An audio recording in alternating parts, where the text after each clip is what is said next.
Je m'appelle Benjamin Ouellette, j'ai 21 ans. Je suis quelqu'un de dynamique, je m'intéresse à beaucoup de choses, le sport, l'histoire. Je fais de l'athlétisme de haut niveau depuis que j'ai 12 ans. Plus tard, je veux devenir journaliste ou travailler en radio-communication.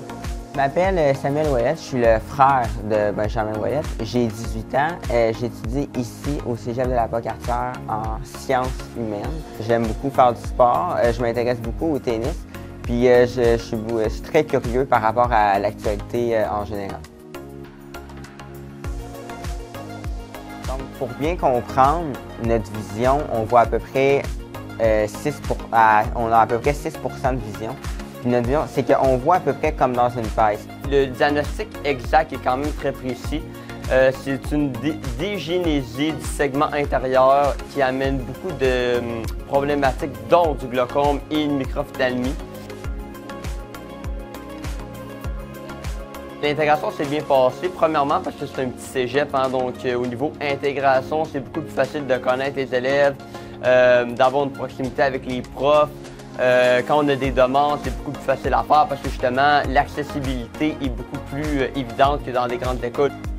C'est sûr que ça s'est très bien passé, mon intégration. Avant chaque début de session, il faut que je vienne au cégep avec mon intervenante pour pratiquer les déplacements, les techniques, tout pour les locaux pour que je sois vraiment prêt quand la session va commencer.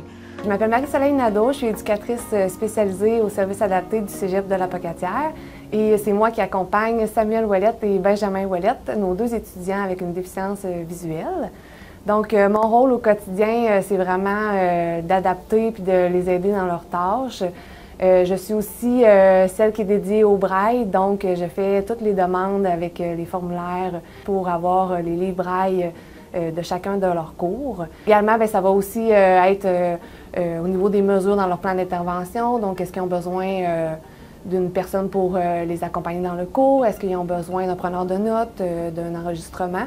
Donc, c'est tout le genre de choses qu'on peut adapter pour eux au quotidien dans leurs besoins. Un avantage aussi qu'on a, c'est qu'on a un local, donc on peut recevoir nos coéquipiers pour faire nos travaux d'équipe. Et on a aussi l'ascenseur qui a des adaptations braille dessus.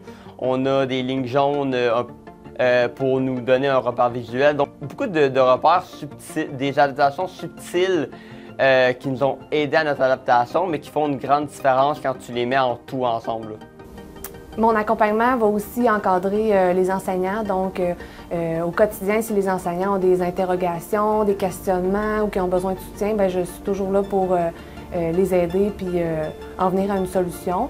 Il y a beaucoup de profs qui nous ont dit que ça a été la plus belle chose qui leur est arrivée dans leur carrière de nous avoir parce qu'on leur apprend beaucoup. Puis je pense qu'on peut se servir de nous, notre expérience et de nos difficultés pour non seulement inspirer les profs, mais aussi inspirer les autres élèves.